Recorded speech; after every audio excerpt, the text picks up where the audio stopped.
इसको याद रखिए कि बच्चा, आप समझते हैं ना कि स्कूल में जाकर ये बहुत अच्छा हो जाएगा। नहीं, अच्छा नहीं होता। आप हमेशा देखिए कि आपका बच्चा जब तक आपके घर की चार दीवारी में था, अभी स्कूल नहीं जा रहा था, आपके कंट्रोल में था। लेकिन नर्सरी का बच्चा भी अगर आपके घर की चार दीवारी से निकलकर अगर वो स्कूल में जाता है, ABCD तो पढ़ना आ जाता है, मकतब में जाकर अलिफ बा तासा पढ़ना तो आ जाता है, मगर अब इसकी आदतें जो थीं घर में रहते हुए वो आदतें बरकरार नहीं रहती। क्यों? घर में ये सिर्फ एक घर के बच्चों को देख रहा था, एक घर के बड़ों को। अब स्कूल में जाने के बाद 50 घर के बच्चों के साथ इसका साथ है। क्या इसके अंदर ये सलाहियत है अभी इस उम्र में कि दूसरे बच्चों पर असरअंदाज हो सके, दूसरे बच्चों की गलत आदतें ना ले? नहीं। तो अब वो आदतें जो आपके घर में मौजूद नहीं थी, अब वो भी लेकर स्कूल से ही आता है। ABCD तो लाता ही है, अलिफ बा तासा तो लाता ही है, उसके साथ में अब 50 घरों के बच्चों की अच्छी बुरी सभी आदतें लेकर आता है।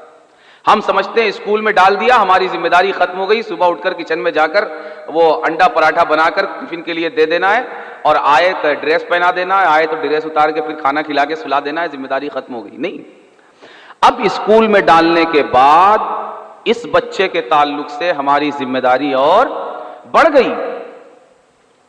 स्कूल जाने से पहले इसकी तरबियत के ताल्लुक से हमें इतना ध्यान देने की जरूरत नहीं थी जितना अब है, इसलिए कि उस वक्त सिर्फ हम इसे अपने घर के अच्छे माहौल में अगर इसको लेकर चल लेते तो भी काफी था, मगर अब हमें उन बुरी आदतों का डिफेंस और दिफा भी करना पड़ेगा जो ये लेकर बाहर से अंदर आ रहा है। जबकि हमारा बिहेवियर इसके साथ अब अपोजिट है। हम पहले ध्यान देते थे, मगर अब स्कूल में डालने के बाद हम ध्यान नहीं देते। बात समझ में आ रही है? तो स्कूल में डालने के बाद मजीद तवज्जो की जरूरत है, और ये जैसे जैसे बढ़ता जाएगा वैसे वैसे इसकी तरबियत की जिम्मेदारी हम पर और बढ़ती जाएगी।